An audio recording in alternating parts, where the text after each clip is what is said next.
Hi guys! Another day, another vlog. So maglalaro kami ngayon ni Dad ng comfort cards. Ito ay isang kwentuhang mental health. Ayan.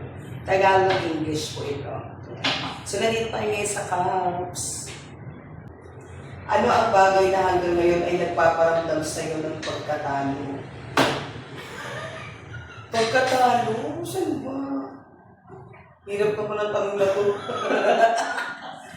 Nagpaparamdam sa akin ng pagkatalo.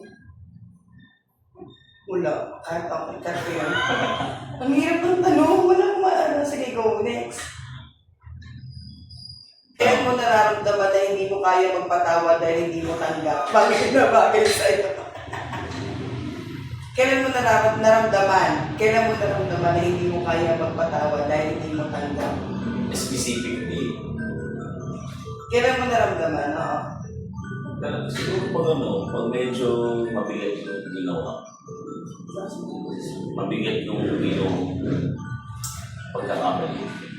Kailan mo na-realize na it's more difficult to accept it than fight for it?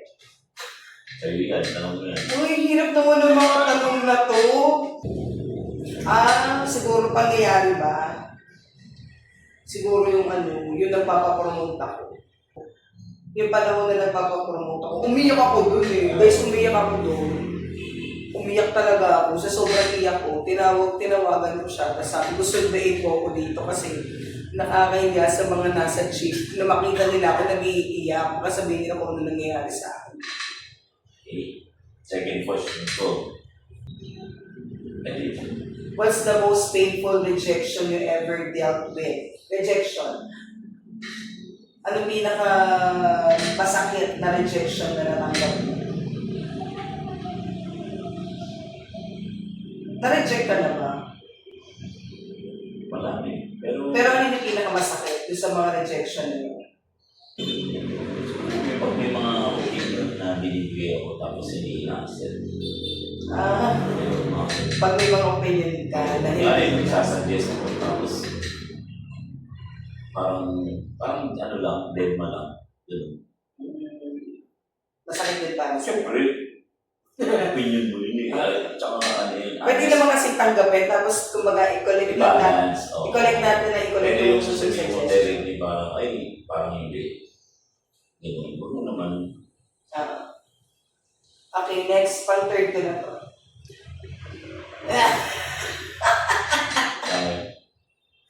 Guys, ano ang pinakamalaking what if sa buhay mo na hirap kang bitawan? Yung totoo, alam ko ng mga friends ko, shoutout sa mga friends ko.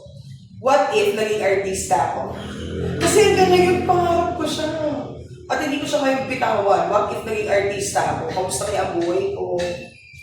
Mayaman kaya ako? Siyempre wala na ako sa pagtuturo nung. Oo, artista na ako eh. Siyempre sikat ako eh. I love this question, guys. Ano ang lagay na? Ano ang bagay na sinukuan mo dahil hindi mo na ito kayang labanan? Parang lang, yung frustration lang ba na nag-attempt ka na Mag-level up. mag-level up. Yan. Hindi mag-reject. Parang basta may malalim na Okay, so ang kanya ay ayoko na. ayaw mo na mag-level up kasi nasaktan ka talaga. Nawalan ako ng gana. Tsaka ng gana.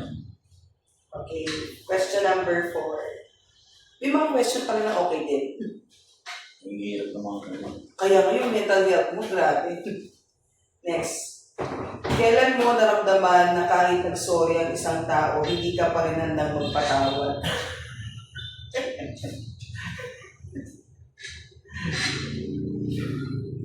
Parang pakilag sa iyo yan. Oh my! Nag-sorry na siya pero hindi ko pa rin. Sino to? Hindi sino? Secret. Ay, oo. Hindi. Hindi. Napatawad ko na siya. Naiyak ako. Hindi ako doon. Parang pawis ako. Hindi, napatawad ko na to. Oo, okay. Ay, pero nakalagay. Wala. Kasi, Okay. forgiving ako. Baka mamaya, hindi na tayo makalabas ng dito. Luwa.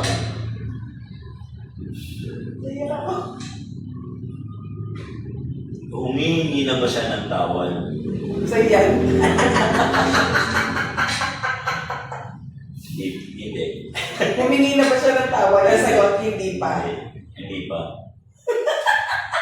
Nakakainis tong laro na. Siguro ano din, may point na mali din ako sa nagawa ko sa nangyari. Kaya hindi ko rin so parang, parang pride na lang siguro yung umiiral. Ha? Umiyak ka. Kasi pinakalala mo mga pala sa'yo. Hindi na patawad ka na yan. Siya ang may paalala sa'yo, hindi ako. Last 2 questions na lang, umiyak ka na. Dito pa lang, may kakaiyak ka na. Ano ba yan? Ano na naman? What are you healing from? What are you healing from? Saan ako nagiging ngayon? From hatred. Hindi ko naman siya hinate. Grabe naman yung word na yun. Maraming bagay Pero siya may napumapasok sa isip ko. na nakakainis. Pero hindi ko siya Hinihingi. hinihate. Pero dala-dala ko siya. Kasi syempre, mahal sa buhay eh. Oh. Okay, ikaw naman. Pero naiyak talaga ako. What's the worst thing that you said to yourself? Sabihan mo yung sarili mo na ano. Ang syunga ko. Pero natatawa ka. Pero, Kung nasabihan mo na, sinabi mo yung sarili mo sabi na. ko sa sarili ko, Syunga mo. ay, paano ako? Syunga ko. Okay. Kasi may mga bagay tayo, hindi man natin may iwasan. May mga bagay ka na nagagawa mo na hindi mo alam na mali pala or nakakasakit ka. Diba? Yun. Next, pag-6 na to, 10 na tayo. Ano ba naman yan? Kailan mo naramdaman na hindi ka napatawad ng ibang tao? Kailan mo naramdaman na hindi ako napatawad ng ibang tao? Wala.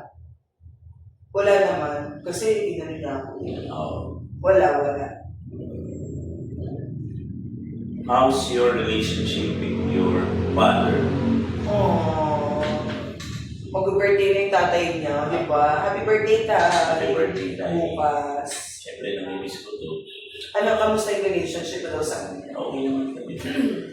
Siguro naman I did my best para maging okay din naman siya. Maging proud siya sa akin. Yes. Naniniwala ko dyan. Uy, naiyak ka! Ano pala to? Guys, maglaro kayo dito kasi grabe ang self-realization dito. O, walang iyakan. Naiyak ka. Namimiss ko dati. Panyo. Grabe, napapayak tayo ng game na to. Sino yung impeto ng game na to? Comfort cards ba to? Hindi ako kinomfort nito. Okay, next. Ay, akin na. Bakit ba nausulat ako? Kasi guys, puro pagpapanawan. Puro, iiyak na lang kami iiyak. Yan na. Si Babaw.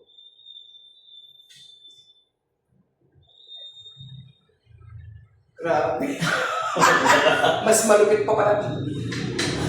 Sino ang taong kailangan mong tanggapin kahit hindi siya naging mabuti sa'yo? Uy, mabuti siya sa akin. Kailangan kong tanggapin kahit hindi siya naging mabuti sa akin. Actually guys, hindi ako mapagtanim ng sama ng loob. Yung sumita sa'yo. Ay oo, yun na yun lang. Hindi ko pa kaya tanggapin yung pagsigaw-sigaw niya sa amin guys. Ito, yun lang dito sa labas. Shoutout sa'yo, kuya. Sumigaw-sigaw siya. Sabi ko tuloy, wait lang! Sumigaw din ako. Hindi siya mapatawag ngayon. Kailan ka huli Ako magbasa. nag-ano? Kailan ka huling napilitang tanggapin ang isang bagay na ayaw mong mangyari? Kailan? Kailan yung last? Ayaw ko nangyari. Yung lagi mo na pala tanong, ano yung ayaw mong mangyari? Siguro yung sa sakit. Oo, siguro. Sa sakit natin. Oo, nagkaroon ako ng Diabetes. Siyempre, as ano, PE teacher ko eh. Tapos biglang ganun sa sports-minded. sports-minded. Oo, Hindi ilang mo tanong. in-expect na parang hirap manggapin. Yung parang ang healthy mo, ang sporty mo, tapos biglang may sakit ka na diabetes. Na? Yung ba yung pinaayawan nila? Oo. Okay.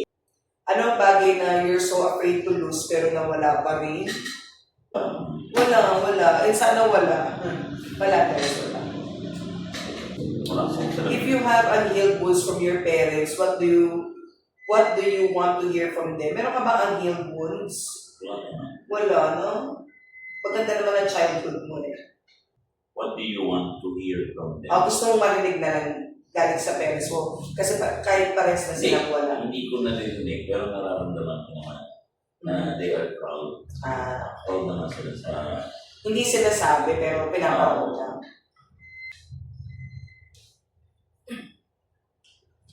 Tell me what scares you about your future. Yung worst yun sa akin. Oo, yun. Yung lumala yung sakit ko, tapos mawala yung family member, siguro. Kasi masakit mawalan ng family member. Kahit sino naman. Oo, kahit sino. Yun. Pero syempre, as a personal, ano mo. Personal talaga yun na yung, condition. yung sakit, condition. yung sakit. Yung pagiging healthy mo pa, yung nakakatakot mo. Oo, sana maging healthy, sana tumagal pa sa earth.